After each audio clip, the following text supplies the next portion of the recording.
Hey Nick, Yeah. you need to be doing something on this, I think, right now. Let's do that. That's better. That's more normal.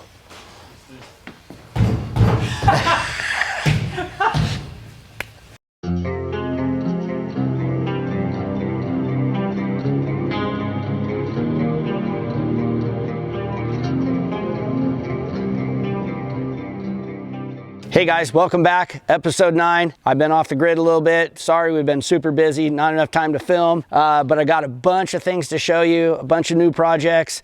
Super excited to go over that. We'll start with the 64 Chevelle. So we have the 64 Chevelle back from upholstery. Excited to show you that. We have the 56 gasser, that's back from paint. We started assembly on it, waiting on the engine, but we've got a bunch of cool stuff to show you on that.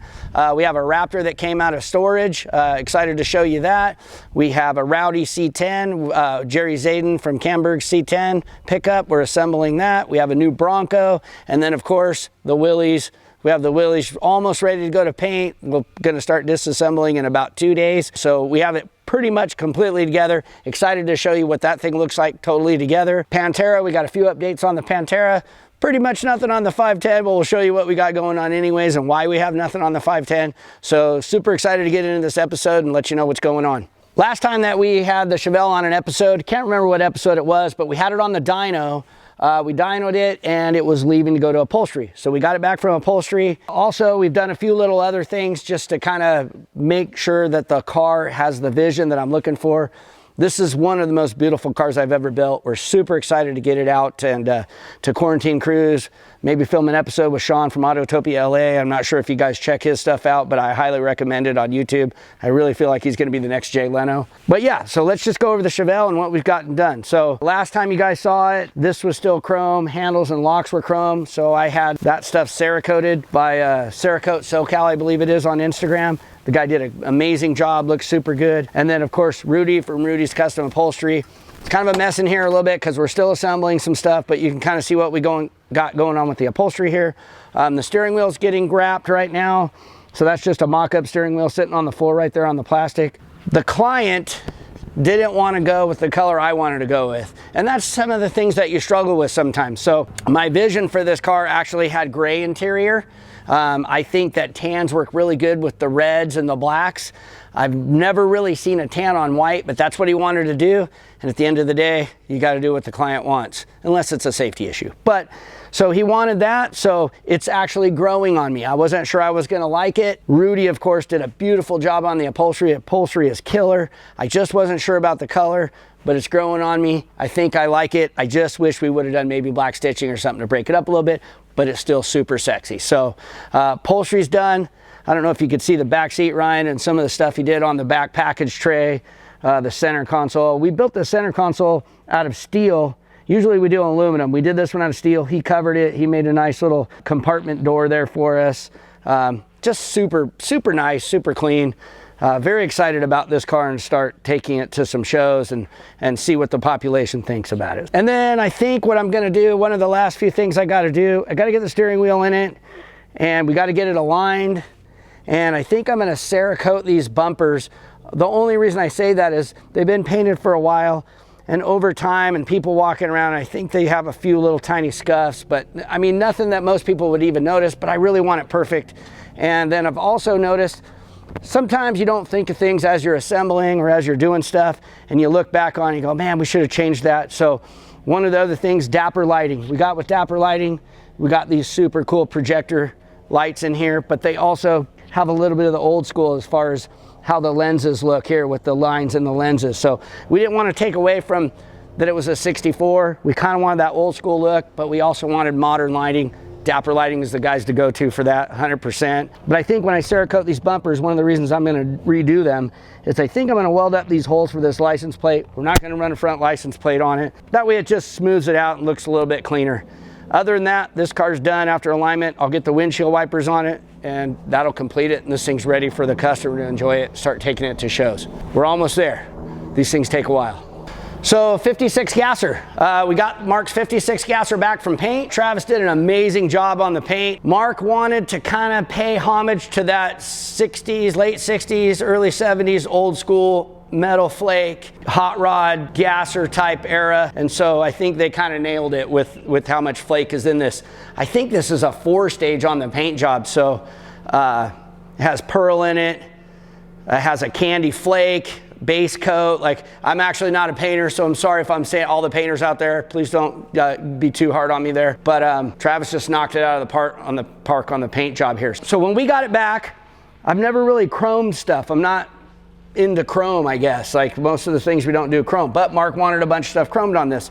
So we took all the suspension, we took the leaf spring packs apart, we sanded and de-ate it super smooth, sent all this stuff off to the chromer. So I just started assembling this thing, getting the suspension on it, getting it as a roller. So the brakes are on and done, all the front suspension on and done. The engine should be back from Jeff Ballinger probably in a week and a half. We're gonna dyno the engine before we put the engine in, but a pretty nasty little small block. I sent the manifold off to Wilson Manifolds and we had injector bungs welded in that. They have the cool setup to align all the injectors perfectly and everything. So rear end's in and the links are hung, but I'm gonna add wheelie bars to it. So knowing that we're gonna do wheelie bars, I need to weld some brackets on the rear end. So that's the only thing that's not powder coated as far as suspension. I didn't want to chrome the rear end, so we're gonna powder coat it gloss black like the rest of the chassis as soon as I get the wheelie bar mounts on it. So yeah, so we got wheelie bars, engine, transmission, and then we'll start doing gauges and wiring. And all the plumbing's actually been pre-done on this car. So the plumbing just bolts right back on. So fuel pump's done, ready to plumb. Everything's ready to plumb.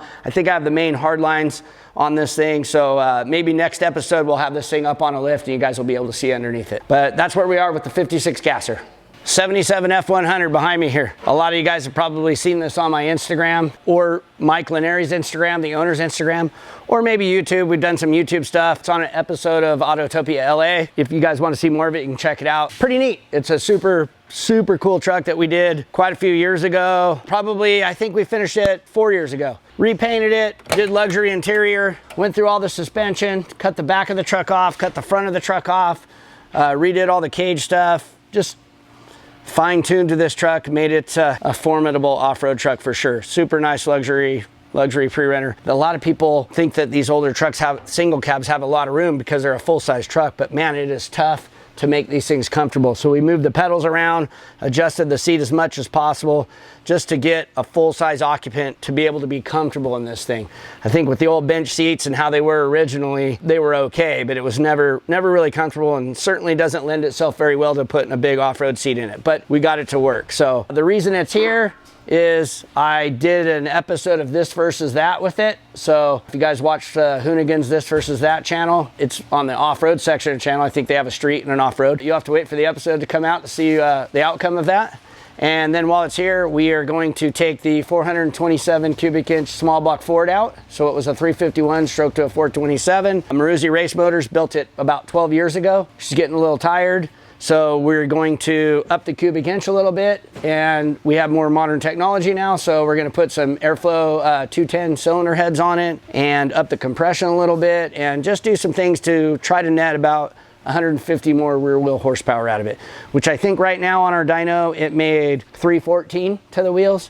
So we'd like to be in the high fours if we could possibly do that. So make a big difference. But this truck rips. It's super fun to drive, short wheelbase. You can throw it around, put it into turns really good. Like, it's just a very fun truck to drive. So while it's here, yeah, we'll do the engine.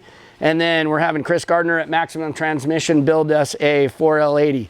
So I know the hardcore Ford guys don't want to see a Chevy transmission in this thing, but it's probably the most economical way. And they also come with a reed case. They call them Super 80 cases. So it's a 4L80 case, but it's SFI approved, thicker material. So it helps if we ever have a transmission explosion to contain that and keep it off of your feet and shrapnel and stuff cutting your legs and feet. So yeah, so that way we'll have the overdrive gear when we go with the 4L80 so that this thing is a little bit more friendly to drive around on the highway. Anyways, that's what's going on with the 77 red F100. So our client Kurt, my buddy Kurt Yeager, we've built quite a few things for him. The 69 Camaro that you guys have seen on the channel, that's his. The Blazer that I called a Bronco a few episodes back. The reason I do that is because he has Blazers and Broncos. Sometimes I get confused and I forget. I can't even talk today. Anyways, so this is another one of his Bronco projects. This is actually a neighbor of mine, and he saw it in his yard and said, hey, ask your neighbor if he wants to sell that Bronco. So sure enough, my neighbor wanted to sell it. He bought it. So he had a company freshen up the engine. Actually, I think they made a 347 stroker out of the 302, and go through the transfer case, axles, new exhaust, just upgraded everything, and it's here for us to do the wiring, put fuel injection on it, and just get it running and driving, get it aligned, get it running and driving. So that's what's going on with the 74 Bronco. So Pantera, the Willys choose most of our time right now, but that's coming to an end. We'll still have stuff to do on the Willys while it's at paint, but that's gonna really alleviate us to be able to pick up on some of these other projects. We're a small crew, we're a 4-man crew, so we do as much as we can, we go as fast as we can, but try to keep the quality up. What we have done, we have not finished the exhaust, but what we ended up getting to is, I got wheels and tires picked out for this thing. So on the rear, we're running a 335/30/18. I really wanted a 345 or a 355, but I didn't want to go 19 or 20-inch tall wheel. I don't think it'll look appropriate on this car. So we're sticking with 18-inch wheels, and that's the widest tire Toyo made with an 18-inch wheel. The front, we have a 295/30/18. And so as you can see, I have the mock-up tool on here right now, and this is really close to where this tire is going to be at ride height. So I wanted just a little bit of room in here. What we're gonna have to do to make this bigger tire work in the front, which it had this big of a tire, it just didn't have that tall of a diameter. So what we're gonna have to do is we're gonna change the upper control arm location so that we can get a little bit more camber gain out of it. So as the tire goes up, it tucks into this flare. So as you can kind of see, if the tire's straight up and down or cambered in just a little bit, it actually goes up into the flare that way. So we will make some corrections on the mounts of the upper control arm. I think what we're gonna do is extend the lower control arm and the upper control arm, not just change the location, and that way we can move the hub assembly out another 3 inches, and I don't have to have such a deep wheel on this thing. So the car will actually handle better that way, and will also bring the face of this wheel out farther, so it looks more appropriate like some of the modern supercars where the wheel faces out farther in the front of the car, and it's a deep dish in the rear. So it just looks more appropriate with these supercars, and the benefit is better handling. 69-510. I know a lot of guys want to see what's going on with this thing and was hoping we made a bunch of progress. I don't believe we have. Steering's in, I think that was in last time. Rear part of the chassis, we kind of cut our big mock-up piece apart and got some of the frame laid out back there. I'm not sure if that was done last time, but ultimately we have not spent a lot of time on this. But that's going to change in the next 2 weeks. We're probably 3 to 5 days from the Willys going to paint. When the Willys leaves for paint, our next 2 off-road truck projects are being drawn right now in CAD. So these will be the first 2 trucks that we have fully CAD modeled, and we will build those on a fixture table. So I have this chassis table, but what I don't have is a fixture table. So what we're doing is we're having 4 6-foot by 48-inch wide, half-inch thick plates that are going to have 7/16 holes on 2-inch centers, laser cut into the plate, and then the plate will be Blanchard ground so that it's perfectly flat. And then we will add those plates to this table. Once that's done, then we can start building those trucks on the fixture table, where we can bolt fixtures to the table to hold all the tubes, the chassis, the H-frame or Y-frame. It'll hold all our components exactly where they need to be in space so that we build this thing perfect. We're not using the laser and levels and trying to, it's just gonna speed the process up drastically. Knowing that we have to modify this table, this thing has to come off the table. I don't wanna lose my setup and everything that we've done on this. So we're gonna tag team this thing in the next 2 weeks after the Willys leaves and see if we can push this thing to a roller. Once we get it a roller, we can get it off the table, and then I can mess with it at my leisure. But ultimately, we need to get it off the table as soon as the Willys goes to paint. So you guys will see a lot of 510 progress on our next episode. So let's see what Marty's up to. I think what Marty's got going on, Marty, you're mounting the fuel pump for the Bronco? There's 2 fuel pumps. Oh, there's 2 fuel pumps. So yeah, each one individual tank. I think one of the things we're up against with putting fuel injection on the Bronco is it has 2 tanks. So we need a switching valve that works with fuel injection. I think the switching valve from the factory was mechanical, right? Yeah. So it was just a mechanical valve. You pulled a lever and it switched to the other tank and just started pulling from that tank on the mechanical pump on the engine.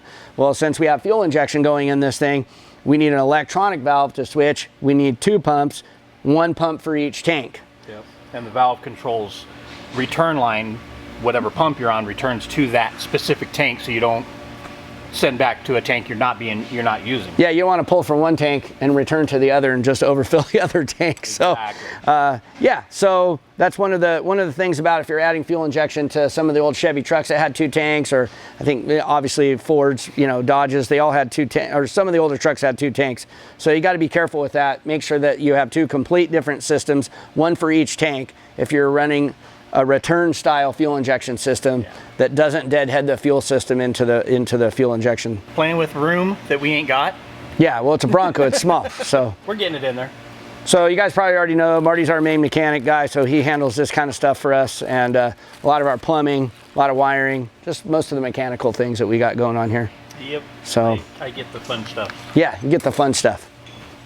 Okay, so 67 C10, that's new. Wasn't on any of our previous episodes. It's Rowdy C10 on Instagram if you guys want to check it out and follow it. But what we have is Jerry from Camberg asked us if we could get this thing running. He had the engine and transmission in it already. It has a 470 cubic inch tall deck LS built by Robert Maruzzi at Maruzzi Race Engines. The transmission is a T56 Magnum from Tick Performance. That stuff is out right now because the firewall, we needed to modify the firewall. So our air conditioning and heater pass-throughs go here. There's like a billet block from Vintage Air goes through here. Some of these other holes were necessary for us to hang the breather and some of the other components that we needed. We filled this thing up. We didn't get crazy. This vehicle, we don't want to make super refined and super gorgeous. That's not what we're going for on this. The reason I think he calls it Rowdy C10 is he kind of wants it farm trucky. He doesn't want us to get super crazy with sheet metal fabrication and metal shaping and making everything super perfect. He even wanted to keep the factory writing here. So that's why we only painted from the firewall down. So we filled the unnecessary holes. We didn't get rid of all the spot welds and all the screws and stuff. We left that stuff. This is kind of like a down and dirty in a way. Sitting on a Roadster shop chassis. So this thing should drive and handle super good. Big brakes all the way around, big wide wheels and tires all the way around. So we're just about ready for assembly. We're getting ready to put the engine and transmission back in now that we got it back from paint. Get the Vintage Air system back in, get all that stuff hooked up, wired up. It's already been plumbed, it's already been pre-wired, so this thing should go pretty fast. So if we have this here for the next episode, we may not, it'll probably be gone. But if we do, we'll make sure we get some footage on it, having a little bit of fun in it. One of the things I wanted to point out on it, which was interesting, is we ended up installing wider tubs. I'm not sure who made them, but we cut the bed out so that we can get a wider tub in here to house the wider wheel and tire assembly. And actually the brake assembly is what was almost coming, the parking brake assembly is what was coming in contact with the chassis, or with the bed. I'm sorry, not with the chassis, but with the bed. I do know this, I thought this was interesting. I really wanted this thing to be lower, but Roadster Shop makes 2 different chassis. I think they have an entry level where you don't have to cut the bed floor and raise the bed floor. That's why this thing isn't sitting super low. So the frame rails are all the way up against the bed already. So I think to lower it, we would have to C-notch. And so they also make a chassis, Roadster Shop does, that already has the rear section of the frame taller and comes up into the bed area, and then you just raise the bed floor. And that's how you get that super low ride height. So, I mean, it's not super, super tall. It's not super high. I just like our stuff a little bit lower. But this is what Jerry's vision of this vehicle was. Not super low and undrivable. Something that he can just throw into turns and get super crazy with and not worry about speed bumps, not worry about hitting stuff. He just wants to really just kind of beat this thing up and just basically shred tires left and right everywhere he goes. So, but anyways, that's what's going on with the Rowdy C10. So next episode, if we don't have it here, we'll make sure we get some B-roll for you guys of us goofing off in this thing. Jerry told me he's not going to keep these tires, so feel free to smoke them off after you get this thing running. So, and we'll get it on the dyno too. So we'll make sure we capture dyno numbers and what's going on with it as far as the dyno goes. So one of the other projects that we have here is a 2014 Raptor, and we built this quite a few years ago, and we ended up having to put it in storage. The place I was storing it at a buddy's place, he's actually moving, so we needed to bring it back. Timing wise, it actually works out pretty good. We want to get this thing finished up and on the road. I'm actually probably going to put it up for sale or play around with it. Who knows exactly what we're going to do. Regardless, either way, as soon as the Willys goes to paint, this is one other thing that we're going to be able to address. So I'll just go over it kind of quickly. We have an H&M front suspension system on it, bypass and coilover in the front, 3-inch coilover and 3.5-inch bypass. So you can kind of see some of the suspension here from the front, Ryan. Sorry about all the wiring and stuff hanging down. It's like I said, it's just been sitting for a while. So we added a supercharger to it. So I think this thing has about 60,000 original miles on it. So not a spring chicken, but not overused either. So it should respond really well to the supercharger being on it. We have a cage on the inside, but I'm not even gonna open the door. It's just full of a bunch of stuff, the upholstery, all kinds of stuff, just kind of crammed in there while it got put into storage. But the back half section here, we have a Curry rear end, 2 transmission coolers, fuel cell. We're gonna stack dual spares back here.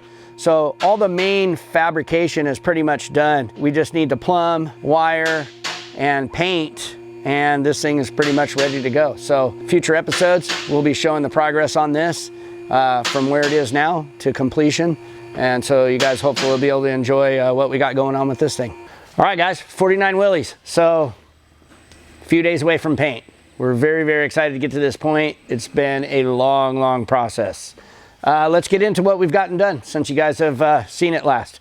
So one of the things I wanted to point out, and you'll kind of notice on here, we have this yarn taped to some of the inner panels. We pulled this thing on the trailer behind the truck on our 40-foot trailer, kind of towards the rear. We're hoping to get some clean air coming off the truck and not turbulent air. I think we had it far back enough because we did notice we were getting fresh, clean air into the inlet scoops and back up into the radiator area. The cool thing is we had a bunch of GoPros on it, and we noticed that we had some dead spot areas. So we've made a few changes. We're gonna go back out and test tomorrow. We also picked up this little tester that tells us how much wind speed we have.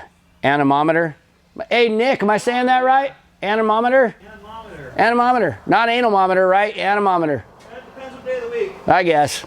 Anyways, this tells us airspeed. So that's gonna be a helpful tool. We're gonna place that in there and see what we're getting as far as airspeed. Upgraded the fans to brushless fans. I think we're pulling about 23% more air. So that works out really good. But let's get into what we've gotten done on this thing. So bedsides are completed. Stake pockets are completed. We have the KC lights in here. We've been messing around with some 3D printing because these lights come clear. We obviously want running light, turn signal, and brake light. So dual elements on both. A license plate mount wasn't done last time, so we got that done. Willy's emblem's actually on, rear bumper's done, and all the fire extinguishers are on, fire suppression system's in and done. That's plumbed. I'll show you the inside of this thing, Ryan. Here we go. So everything's assembled and together. We just want to make sure every single panel fits perfect. I think one of the last things that we're doing here is we're gapping some of the panels to make sure that when they're upholstered and as the upholstery wraps around the outer edge of the panel and gets glued on, that our gaps are still consistent and perfect between the cage or other panels. So that's kind of what we're messing with now. We got the AC vents done. I'm not sure if those were done last time. One of the cool things that we had to do was we were out of room for ducting up underneath this very small dash area. We ended up using the cage itself, the tube that goes side to side, just below this, or midpoint of this A-pillar right here, the tube that goes side to side, we ended up using that as a manifold. So the AC box, which is underneath the column here, the evaporator box, which is underneath the center console here, that feeds up into that tube and then distributes it out to these vents. So it cleared up a lot of room for us, cleaned up a lot of that area. Throttle pedal, I don't know if you can see this, Ryan. This is a kind of an interesting deal. We needed the cable to come in from the top here. So it's hard to see around the brake pedal, but you can see that linkage and mechanism. If you can get in there, Ryan, you can just push on the pedal. Strong. Oh, here you go. Actually, you can film that. Nick's pulling it from the outside there from the throttle body. It's kind of cool how we got that mechanism and that bell crank assembly in there so that it pulls down on the cable instead of the cable having to go rearward. So push to talk buttons, all the electronics, we've been pre-wiring. This was the first vehicle we pre-wired. And what has happened in the past is we got the vehicle painted, got all the panels powder coated, everything upholstered and wrapped. We go off to wiring, and the wiring gets placed, or looms get placed in areas that we weren't expecting. And now we're modifying panels that are powder coated, modifying panels that are upholstered. And so we're trying to avoid those pitfalls. So it takes us a little longer to complete the build doing it this way, but it'll pay dividends in the end when we're doing assembly. Windshield. So this was actually a larger lip when we first built it. We had to cut it down to get the rubber to match up properly, but all the windows have been made for this thing. All the rubber has been made for this thing. Here's like a mock-up glass piece you can see right here. It's kind of hard to see because when we were pulling this thing on the trailer, we needed to simulate a front windshield being in it, and we didn't want to use the actual windshield. So that's why this cardboard's on here. But you can kind of see these mock-up pieces of glass. We had to make this centerpiece. Obviously that hardware isn't final hardware, that's just mock-up hardware. So we'll have way cleaner hardware on there on final assembly. Back window as well. We wanted to make sure that we had a rear window in it. So it's just cardboard, just for purposes of testing where the wind's going and what the wind is doing as it comes across this thing. What we're trying to do is get as much air from the front of the vehicle into the radiator and the transmission coolers, which is, these are the exit scoops, which I've explained that in the past already. But you can see, if you look up under, well, I think we took some of it off, but we had a bunch of yarn up underneath here. So when we go test tomorrow, we're gonna cover the whole vehicle in tape and yarn. We can really video and see exactly what the air is doing as it flows over and across this thing. So that's gonna be a kind of neat deal. And when we get underneath, we'll be able to see a lot of that yarn that's taped on there. You can kind of see through the scoop area, and you can see where we had the air channeling through the scoops. So lift this thing up and show you guys underneath, and that way you can get a good worm's eye view of what's going on underneath and how much work it took to get it to this point from the bottom side. Okay, so Ryan, let's hop underneath this thing and I'll show you, me and Nick will show you what we're doing. Actually, before we hop under, one of the things is we wanted a skid plate on the side right here.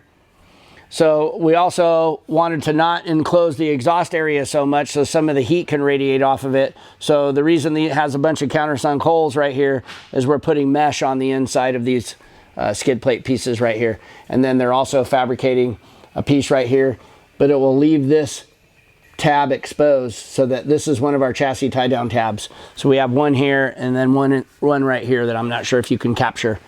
But we got the skid plates on as well. Those weren't done last time. So what do we got, Nick? Let's go over this thing. I guess we can start at the very front end, the bulkhead there, and we'll work our way back. Let's do it. The new stuff we've added is, obviously we did a skid plate in the bumper. We two-pieced it here, so this is its own separate piece, because this is going to take the brunt of any impact in the front. Wrapped under, so there's no edge for it to peel back on, and it's a very small part from here to here. So if it damages it and wants a new one, we can laser cut another one. So it's no big deal to replace that thing. And then fasteners as well. These are mock-up fasteners. So they'll have countersunk fasteners put in all this stuff on final assembly. We'll countersink all the skid plates. And then this skid plate actually goes over this main one because the direction that the vehicle's going, anything that it hits just steps off that skid plate that's lower than the primary skid plate. It's peeling this guy back. Right, correct. You have good nomenclature, Nick. Oh, you know. Yeah. I read sometimes. I read a book once. I think it was Hot Rod. Good for you, Rob. Anyways. Yeah, now that the skid plate's on, it's hard to see a lot of what's going on here. Okay, so some of the things that we wanted to point out is you can see there's a camera mount up here for a GoPro, but a lot of this yarn is taped in through here so we can film how much air and how much we're moving that stuff. And if we have dead spots on the sides, kind of gives us an idea how much air is passing through these scoops. So there's one here, and then we're not really catching air off of this. This air just exits out the center between the scoop. And so I think what we'll do is we'll grab the scoop and kind of show you how it goes on before we get out from underneath here. But anything you want to add, Nick? I wanted to touch base on the drive shaft safety. This is common practice for most off-road trucks to have just a strap to catch the front drive shaft. So if you do break a front drive shaft, it doesn't catapult the rear of the vehicle up by the front of this thing coming down and digging into the ground. But I think what we're going to do, because we have all these fluid transfer lines so close to the drive shaft area, I think we're actually going to make a bolt-on piece, metal piece that actually comes down and around here so that it actually contains and captures the drive shaft if we do have a failure at that point ever, which is not very common to have it, but it does happen sometimes. So if you land on the gas off of a jump, you can break an axle or break a drive shaft. So some other new stuff we got is our fire suppression bottle up top right there. It's got two lines that poke into the cab. One line is dedicated for in the cab, the other line is dedicated for the trans tunnel and the engine bay. And then we started mocking up some electrical here. You can kind of see where we got some notes, some mock-up cables running down, just to help Jack's Motorsports. So this isn't terminated yet, but it just goes to here. Here's another cannon plug for the rear chassis wiring. Yep. And so I'm not sure if people are familiar with the cannon plugs. Do we have the other end? Do we have the male end of that? Yeah, I can get one. It might be. If I have that one, I might get a smaller one. All right, so in the past, we've showed you the dry brake systems for the fluid transfer lines. These are working on a similar principle. They index a certain direction with these pins, and as that captures on, tightens on until it clicks, and it's sealed. So it's weatherproof, vibration proof, And that's a good way to pass wiring through some sort of a bulkhead area where you, instead of drilling a hole and putting a grommet and worrying about the wires chafing, and it aligns the wires perfectly every time. So a lot of military, you know, applications for this, tons of aircraft and aerospace stuff. That's where all this stuff came from, actually. All the super cool stuff that we love and enjoy trickles down to us from aerospace and aircraft industry. Yep, and we love them because it makes assembly and disassembly super easy. So if you got to remove components to get places to work on things, you can do it with one hand. You're not dealing with those little stupid clips on a weather pack or a Deutsch connector. Just makes things easy to service. And I think earlier when I was talking about the drive shaft here, I think I said front drive shaft. What I meant by that was front of the rear drive shaft. So if we have a failure in the front of the rear drive shaft, it contains this right here. But I think we're going to do something rigid to actually contain it in this area completely, kind of like what we do on the drag race cars. Mm-hmm. Some other new stuff you'll see down here is these cables here. We're passing through these little sealed little firewall pass-throughs. But this one here is for the fire suppression, so we'll terminate it on final assembly. The other one you see up here on the right is going to loop back and around the chassis and actually make its way to the tailgate to be a manual release from inside the vehicle. You know, let's say you have a dead battery or you lose power to the rear for the electric latches. You can pull a cable and it'll activate like any modern car. Some people probably haven't watched some of the earlier episodes, so we can go over some of this stuff, Nick. Like these are the radiator hot and cold side fluid transfer lines. These two are the hot and cold side for the transmission, to get it from the transmission to the coolers. You see along the upper link is a rear differential vent, loops on the soft line up to the chassis, makes its way all the way to the back of the vehicle. Above that is a -6 vent for the AccuSump oil accumulator. So if it ever has to puke out, it'll go to the rear of the vehicle again. Go on the other side, you see our -10 feed line for fuel, our -8 return line. Below that is the radiator vent, and you can work your way on up the chassis up here. And it basically mirror images the passenger side, works its way all the way to the rear. And again, all the vents on this vehicle, every fluid vent comes to the rear bumper. So if it has to dump, it's not getting the rest of your truck dirty. Which is kind of a cool feature right here, Ryan. You can see we have these two ports right here. Watch this ramp right here, but you can see this port here. There's a stainless tube that meets up with this hole right here, this radius hole. And so this is where the passenger side of the vehicle, any fluids that we need to get to the rear of the passenger side of the vehicle, if we have overflow issues or anything that needs to puke out, it pukes out of this hole or this hole on the driver's side. And that way it gets it at the rear of the vehicle. You're not covering underneath the vehicle with a bunch of that fluid. Plus it helps prevent fires too off of hot exhaust systems. So it's nice to get all those fluids all the way to the back if we ever had a situation where fluid needed to bleed off. So Nick, let's go over all the service and rock lights that we've added to this thing on the bottom side. So we've got, I think, about 32 different cyclone lights throughout the vehicle. We use them as work lights / rock lights. The main purpose of them is if you have to check your vehicle, and you can see for leaks or loose bolts, loose hardware, that kind of thing. So that's usually our goal when we mount these things. We'll turn the lights off in the shop, throw some power at it, aim it where we think it's lighting things up that we need to see, like this one in particular. It lights up this area here so that you can check all your plumbing fittings. If you think you have a leak, you smell something, you can find it. We have other ones actually straight above you on this X. They aim outwards towards the corner of each vehicle so you can see the front edge of your tire. That's where your brakes are, you know, your suspension bolts, that kind of thing. So we got them all throughout the vehicle, and it just makes servicing this thing, you know, if you're at night or in bad lighting. Yeah, you don't have to break out the flashlight to see everything that's going on. Yep. Another thing I wanted to point out as well, they made a revision to it, but the Cyclone light is made by KC, and they're super compact, super good for placing around the chassis in certain areas. And one of our favorite things about it is the middle of it, you can just use a Zeus fastener or a Zeus button, which is a quarter turn fastener. Yeah, the revised light actually takes a smaller one, but you can still, same principle, yeah. And we'll show them. So the new revised KC V2s, the hole in the center got smaller. They take a 5/16 bolt or a number 5 by I think about 650 Zeus button. 650 means 650 thousandths long. Yep. Yep, from the underhead to the spring. And we like the button head ones because they're a 3/16. They take a 3/16 Allen, which matches the countersunk Zeus fasteners we use. So it's still one tool to get things off all around the truck. Anything else you want to add, Nick? Maybe we'll work our way towards the rear bumper, check all that stuff out. Okay, so you can kind of see here, Ryan, we needed to add a bumper to it. We initially weren't going to run one. The chassis itself is strong enough to be its own rear bumper, but we decided to go ahead and add an external rear bumper on this thing. So we wanted to make sure it bolted onto the side. If it took a hit, it would be able to be replaceable. So we have these little cool standoffs on the inside, TIG welded to the chassis. That way it spaces the bumper off of a little bit, off of the actual chassis itself a little bit.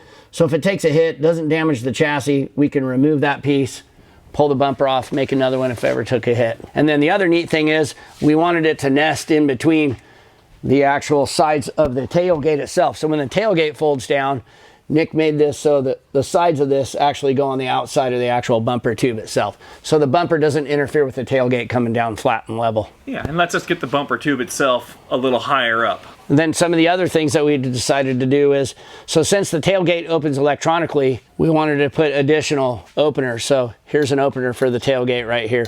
So when the vehicle system is on, when the main battery switch is on, you can just hit this button and it'll pop the tailgate open. If the vehicle's off, it's locked. These will not function. At this point, Nick, let's get this thing outside, and that way we have better lighting and we can kind of show them. I'd like to pull one of the bed sides off and we can show you the manifold. Oh, yeah. One of the manifolds where a lot of the fluids go into one manifold that come out into this hole that you know, pukes out fluid if necessary. All right, now we got this thing outside, so we got better lighting. We can show you guys some of the details under the hood and a little bit more about this thing. So one of the things that, just to note, because I don't know if we ever touched base on it before, but you know, factory, the hood just lays on top of the grill and just bounces around and kind of hangs out there, you know, very utilitarian. Yeah, it's got like a 3/8 overhang past the grill. Yeah. So we didn't want it to be that way. So we just welded the grill to the hood, made a parting line between the lights and stuff. So made inner structure. Nick made all this inner structure right here just so we could actually hinge it. These hinges are for the rear of a Mustang. Okay, 65, yeah. 66. Thanks, Nick. Trunk hinges for a Mustang ended up working out good on this thing. More structure behind the teeth on that thing too. Oh yeah, I forgot about that. Yeah. Shaking around too much. A lot more than they had factory. Factory, these things would have had a structure piece in the front, one in the rear, and that was it. So diagonally, these things weren't very stiff. We added these two vertical ones along with our billet spine on the top side of the hood, and now there's no more play in the hood. Well, yeah, let's touch base on that real quick too. We may have in the past, but normally this is like a pot metal piece that's just chromed, and we decided to make a billet piece, and then that's the high school mascot of the owner. So the Yuma Criminals, kind of a cool mascot. What we got, Nick? I'm gonna let you get into it. We got throttle cable, we got a bunch of cannon plug stuff, locations. Like I said, I'll let you get into it and I keep talking. I guess a lot of little things keep things serviceable, so you gotta get underneath here, and there's a couple AC lines and power steering lines below this panel. So to pull the panel, you gotta pull the light bar, so to make things easy. We put a little cannon plug in the back right here behind the light bar, so it's easy under your wiring, in and out, super nice. And then you can see some of the ribbon, or some of the yarn in here. So we had cameras in here and we were recording what the air is doing inside here. That provides cooling for the intercoolers. I think we've gone over that in the past, but also we have some yarn inside here, taped in here. This is the inlet scoop for the engine oil cooler. You got it right that time, Rob. Yeah, well, one side's power steering, one side's engine oil cooler. Sometimes I may get them mixed up. You know, these things happen. Oil. I'm getting old. You got it wrong on every other video. I'm getting old. I got it wrong on every other one? Just about every other video. Yeah, I got it right this time. Makes me excited. So up here we have the throttle cable, and we used a Morse cable on this one. What we like about that is you can push and pull from the pedal in the vehicle. So this spring helps pull your pedal back. The pedal spring also helps push this back. So it's an extra safety feature. If you lose a spring, you can still shut the throttle off. Cannon plug, you can see the cannon plug that we were talking about earlier up in there. That one's for the engine harness. So all the sensors and everything that monitors engine, or everything that controls engine functions. And then on the other side, you can't see it, but there's another one for the chassis, which does all the lighting in the front. I think operates the fans that we have in the front of the chassis as well. So nice thing about that, once the engine's wired, you don't have to unplug all the sensors if you needed for any reason to pull the engine out. You can just unplug that harness from there, put it on top of the engine, lift the engine out. So it just makes it way simpler to do. I think something else we never went over on this vehicle was, you'll see these two tabs here, one on each side. There's a panel that goes behind these guys, stands vertically, attaches to the cowl and the removable section here. Helps support everything. So once our body guy gets everything straight and in line, then that panel will go back on, get welded permanently to there, and help support everything and keep it rigid. So we're just waiting for the body to get straightened out before we finalize that panel. Yeah. Couldn't see it, Nick talked about it, but this is the extension, so you can put oil in it. You're not just trying to get big funnel in here and way down into the valve cover area right there. So that, we got the breathers wrapped up on the sides. I don't think the breathers were done. So there's one on each side. So that's valve cover breathers up here in the corner. Oh, yeah. We like to keep the breathers far away from the engine. What happens on a lot of the older hot rods and stuff we used to do, there was just breathers on the valve cover, and if it puked any oil or misted any oil, it would just run down the valve cover and onto the headers. So, and we all know oil on headers is bad. Speaking of oil on headers, fire suppression system, we touched base on it earlier, but we got nozzles that come to each side of the engine. They're just hanging out here right now, but they'll aim down towards the header system, so that's the high heat area of the engine. So one on each side there, and there's also one back behind everything up here to spray the back of the engine there. We got a lot of fuel lines and plumbing back there, so to keep things safe if anything ever went bad. Yeah, and then we also have one over the transmission area, yep. And then on the inside of the cab, pointed at all the foot area. What we're just trying to do is allow, in case of a fire, we want to be able to allow the passengers to get time to get out, and so that helps suppress the fire so that they can get out. And so that's the area the fire will be coming up through the vehicle from what we've seen from videos and the research that we've done. So those are the areas we're trying to suppress the fire so that you could get out in the event that happens. Hopefully that never happens, but you got to just plan for yeah, and you can almost call it a last resort. We're gonna have 5 extinguishers on this, so 2 yeah, we do exterior, have that, yeah. 1 below each seat, and then 1 behind on the do we have the ones in the seat area? I can grab them. Yeah, those are neat. We probably should show people that. And then while he's getting that, we decided for the video we're building them anyways, but this is the actual street fender. Because this thing has so much up travel and so much turning radius, that driving this thing around on the street and just goofing off with it normally how you'd be driving around, tire turns fine. We have about 8 inches of up travel in this situation, which is more than enough for street. You won't even use all that. But this side, we're still under construction on it, but this is the off-road fender. So it just protects the bottom of the hood line, helps tie into this to hold this piece here, but it's completely out of the way so that the tire can turn and bump all the way up, which goes all the way above the hood line actually. That's how much travel it has, so kind of neat. Based on this real quick, we only have one mic, so we like each other, but we're normally not this close all the time, buddy. No, push it away, you smell. Yeah, I showered. To fill our brake reservoir, we actually utilize the stock cowl, which would have normally defrosted the windows and everything else, to house our 2 JMAR brake reservoirs in there. So it's a cool little detail, keep it looking like it was and it was factory. You can go over the fire extinguisher. So we have one in front of each seat, one for the passenger, one for the driver. So that's a fire extinguisher itself. It's a one-time use, obviously, well, all of them are, but it's not refillable. It's not serviceable, I guess you would say. Car Tech, we like them, they're small, super compact. So you pop the cap off top, bottom, aim at the fire, twist it. And I think they go for almost a minute, 50 seconds or something like that. Yeah. They go, 50-second discharge. They go pretty long. And obviously, once you activate it, it's going. So. Right. Well, yeah, once it's on, there's not a handle to turn off. So in between the drivers, I don't think it's in there right now, but there's a fire extinguisher that sits in between the drivers, and then we have one on each side in the rear right here. So these things you get to easily, they're below your seat, and they just snap in. So the original Jeep truck had compartments under the seat, so we wanted to keep that theme, and it was just wasted space. So it's not a ton of space, but you could put some stuff in a Ziploc bag and slide it in there. You can slide a shirt or a sweatshirt or gloves or stuff like that in there.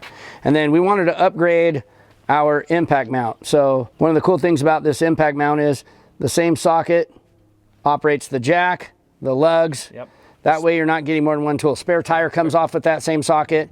But what we weld this piece in. We wanted to kind of make it a little bit more versatile for different guns and different spreads between different guns. Plus, this is the latest and greatest impact at the moment, which is arguable. Some people like DeWalt, some people like Snap-on. But if you needed to change a style, you could unbolt this piece and we could move this thing around, or you could even machine another piece that bolts onto that part instead of having it welded to the chassis where we normally would. So we did this 3D print out of plastic, and now we're gonna actually take the file and give it to the guys that do our aluminum machining, and then we'll make one out of aluminum. But that's just a nice way to mock something up, make sure it works out of plastic itself. So just a cool way to keep your impact gun there. A lot of comments when we post this stuff about the impact gun. A lot of people say, well, when the battery goes dead, you're screwed. Well, you're not. The battery comes off in the position that it's in. So you can just slide the battery off, put a new battery on. So it's kind of one of those things that if you're prepping your vehicle before you leave, before you go out to the desert, that's one of the things I do. I make sure I have a fresh battery on my impact gun. Yeah, and it's a big battery, still comes off. Yep. Some of the other things that we did, the original door poppers. These are the original style door poppers, but we machined them out of aluminum instead of the plastic. I think it was like an ivory colored plastic. And these were our mock-ups, so it's okay that the mustache insignia is upside down. We actually made sure on our my bad. On the finals. But these were mock-up ones anyway, so that worked out well. But the other cool thing we did is we wanted to have a one-piece window. We didn't want to have the wind wing here. We wanted to kind of modernize it a little bit. So we sent the OEM regulators off to this company called New Relics, and so they rebuilt our regulator mechanism and added the motor to it. So now they go up and down electronically. We've built all the channel, all the run channel, all the stuff that makes the window operate and go up into its own channel and seal up. So it's just going to be way more modern. It just looks cooler to have a one-piece side window than have the wind wing, which wind wings are cool, don't get me wrong. Like when you open it, you know, and you don't have air conditioning, you just want fresh air, they work super good. But they're usually noisy, they leak water. We kind of wanted to just modernize it and just, you know, make that better. Look under the dash here. I don't know if we've ever touched base on these. So we close our dash in on both sides. We've got lighting on each side with the KC Cyclone that we recessed in there. And then Jack Motorsports made these for us. It's a 4 USB port. Basically you have a USB for each screen. If you want to connect a mouse into it and operate it that way or do any upgrades or updates. You have a USB for your Holly system, your computer, and you have one for your smart wire. So you're not fishing cables out from behind the dash to do any updates to the computer system. Like it's a good feature. In the past we got to pull panels and find the plug, where now you can just pop in easily. Also below here you can see one of our fire suppression nozzles poking out, and that'll aim at your feet, you know, down here. If you ever get any fire coming through your trans tunnel, there and there, it should take care of that. So yeah, I think that's a lot of the upgrades we have done. Oh, the fire suppression handle. So if you take a peek up there, you can see our little shark fin guy hanging down.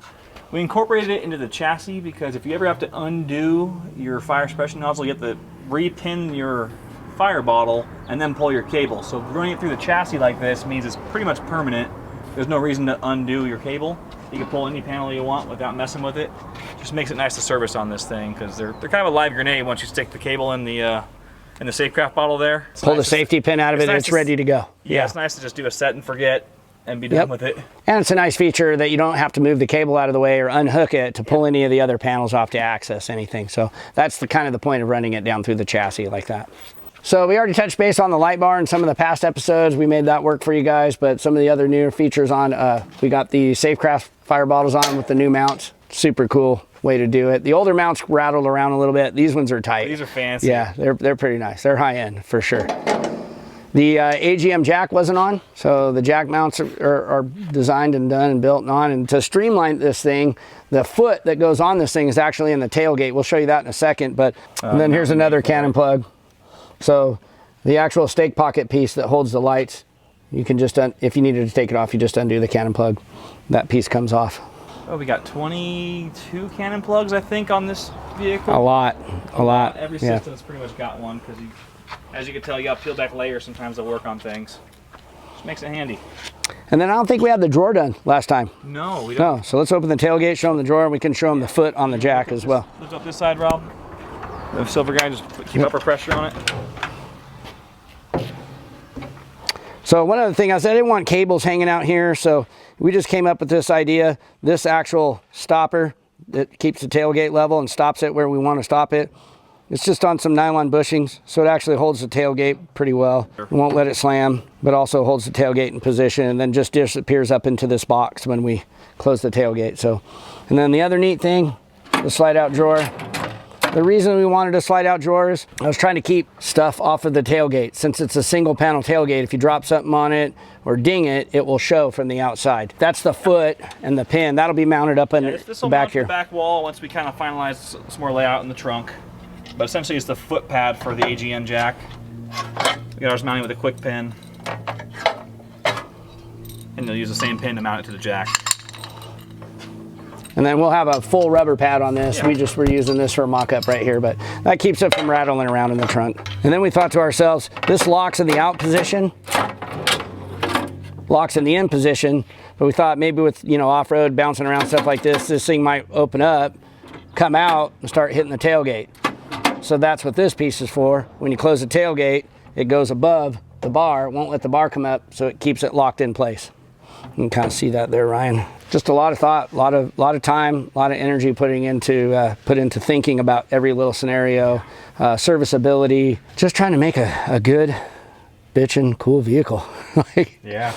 Because at the end of the day, all this cool stuff, you forget about it when you're doing 100 miles an hour across the gnarliest terrain on the planet. Like, that's what makes it fun. All these other cool features, they're great, but that's not what you're thinking of when your foot's down and you're jamming across some good stuff, which I think you guys have seen some footage of that already. So, but yeah, this is a very capable vehicle. Every little thing we tried to make replaceable and serviceable. Even the pins that lock it down. These are C6 Corvette latches. These little pins that go into the latch, they're countersunk on the backside and threaded, so they're replaceable. If you ever wore that thing, which would probably take a lot of opening and probably thousands of times opening and closing the trunk, but if it ever wore, it's replaceable. So just kind of thinking like, you know, into the future like that, thinking about things that may need to be serviceable. We're just about ready to take this thing apart. I think we're what, 5 days from going to paint, huh? And next week, right around 5 days, yeah. So we're just waiting on the painter actually. We could push it on this thing, but we're just fine tuning stuff right now. That way the painter's ready for it, and we don't have any surprises when it's in paint, hopefully. Paint's always the bottleneck. Every time we build something, paint can be the bottleneck. It's a very detailed, very tedious part of the build, and he's got his work cut out for him. There's a lot of intricacies in this thing, a lot of little nooks and crannies, and so, you know, we're trying to make it as perfect as possible. Even though it's just going to get thrashed in the desert, we just make them as perfect as possible. But once we get it back from paint, the thing goes back together like a big erector set. We've already pre-wired, we've pre-plumbed, every single thing has a mount welded, it's done. Basically, we build it to the point where if we put fluids in it right now and the wiring harness was hooked up, we would be able to drive it around. And the only reason we don't do fluids and test before is every time that something gets fluids inside it, it doesn't take coatings as well, and it makes a mess. Yeah. So we just pretty much get it to the point where we could put fluids in, disassemble, paint, powder coat, upholster, reassemble. So that's where we are with the 49 Willys. We'll probably have a few episodes before we get it back from paint, but excited to show you guys after it's done. I think we'll get some B-roll of the painting process, so maybe we can insert that in some of our upcoming episodes. But that's where we are with everything. Don't forget to like and subscribe if you can, and drop a comment. Like I said, I always like to interact with everyone, so if you got questions or comments, let me know. Enjoy.